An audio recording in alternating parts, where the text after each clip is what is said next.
Aujourd'hui, je vais vous reparler de mon dernier recueil de poésie. Je pense que c'est le dernier que je vais écrire. Oui, le dernier que je vais écrire parce que j'en ai plus la nécessité d'écrire encore de la poésie.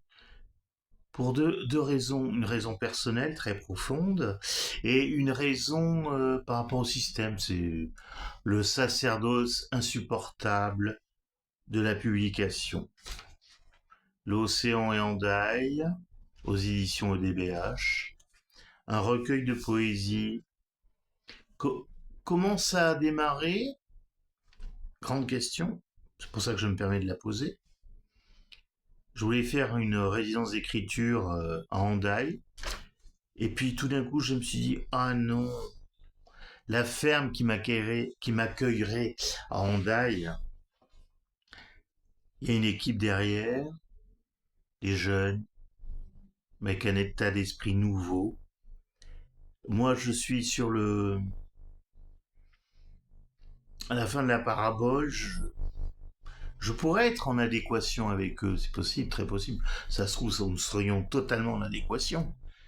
Et je dis, oh non, non, non, non, non, je prends pas le risque. Alors, comme j'avais commencé à écrire ce recueil de poésie en plein continent, tout en me transportant au bord de l'océan, je me suis transporté. Il n'y a pas de problème. Je connais le bord de l'océan, je connais l'océan, je pouvais sans problème. J'ai écrit deux, trois poèmes comme ça avant de partir en me disant je vais faire une résidence à Hendaye, ça va être super pendant un mois. Hein. Je créerai sur place au milieu des vagues, des rochers, des terres, de la culture basque. Donc j'ai écrit deux, trois poèmes, parce que j'adore commencer le travail d'écriture avant d'aller dans une quelque part, partir à l'aventure avec les mots. Je peux pas partir comme ça. Il faut que tout d'un coup le début de chemin de l'écriture apparaisse. Puis en fin de compte, cette résidence, je ne l'ai pas faite. De peur d'avoir une rencontre, de peur de rencontrer les autres. J'ai préféré rester seul. Donc je suis resté dans le climat continental, en terre continentale, loin de l'océan. Je me projetais dans les, dans mon esprit partait là-bas. Et ce voyage m'a conduit à humaniser l'océan. J'ai Le ressenti de l'océan passe par l'être humain. C'est un ressenti humain à travers l'océan. Voilà. Et donc du coup, j'ai écrit tout un recueil que j'ai proposé à mon petit éditeur strasbourgeois. 5 € livre de poche, vous le mettez dans la poche comme ça, vous le sortez sur la table de chevet, peu importe, et vous pouvez lire un poème. C'est un de mes plus beaux recueils de poésie à l'aube avant les huîtres, et l'océan et Hendaye, irréprochable. Alors, pour vous confronter à cet océan humain, humanisé, dans la vérité, en fin de compte, dans un ressenti véritable,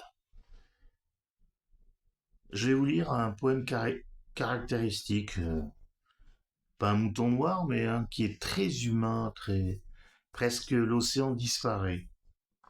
Paradoxalement, au recueil, où c'est totalement salin. Le titre. L'océan est seul, il le sent, la journée sera ainsi. Heureusement qu'une œuvre inerte, aujourd'hui, est sa seule rencontre. Il ne sait pas. Il est faible au fond, et discuter avec le premier venu, trop empressé de vivre, une rencontre, juste une, encore, une, une toutes les secondes, encore, et sa plus grande faiblesse, implicite. Il est l'homme sans âme au premier abord, mais avec une finesse. Le caractère se dévoile. Si on prend le temps de le regarder, sa personnalité nous laisse remarquer une intelligence construite et agréable à découvrir. Les couleurs du rocher ne sont pas repoussantes. Elles ne sont pas non plus attirantes. Les corps n'en veulent pas. Juste les regards peuvent avoir une complicité avec le rocher. Heureusement, en ce jour, l'océan essaya, sans aucune réussite. Il essaya longtemps. Le rocher regarde, hélas pour lui, en dessous, sous le sable. Il chuchote.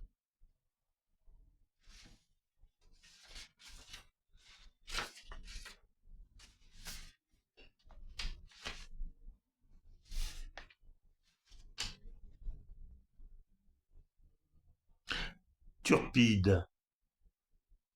L'océan agrafe la terre.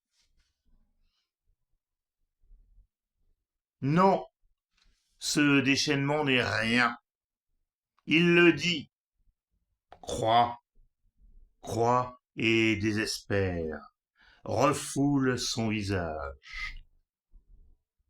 Il y en a un visage.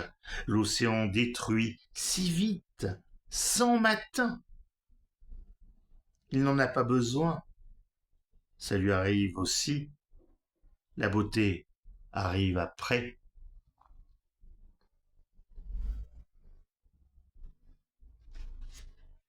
Voilà 2 petits poèmes pour donner un désir, une vapeur. La vapeur vous a accroché ou elle vous a pas accroché, peu importe. Si, elle doit vous accrocher. Voilà. Une nuit avec l'océan.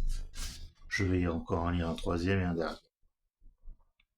Rien que lui et une longue conversation. Toute une nuit. Quelques étincelles d'une intensité blanche parcourent mes yeux. Je suis un homme sans sommeil cette nuit et je regarde les vagues noires. La sérénité dans l'obscurité et ces quelques reflets de lumière si vivantes. Elles le disent à chaque apparition. C'est soudain. Juste une conversation. Il n'arrête pas de parler. Je l'écoute. Il parle, je sais. Il ne s'arrêtera pas, mon océan. Voilà. Prose poétique, l'océan et Hendaye. 5 €. Vous pouvez le commander chez EDBH, edbh.fr. Il n'y a rien de plus simple. Vous pouvez aussi le commander chez votre libraire, mais je vous propose de le commander chez l'éditeur et vous le recevrez par la poste. edbh minuscule.fr. L'océan et Hendaye de Pierre-Louis Houston. Pour ceux qui aiment l'océan, le poser sur la table de chevet et lire 1 ou 2 poèmes de temps en temps. L'air salin vous pénètre.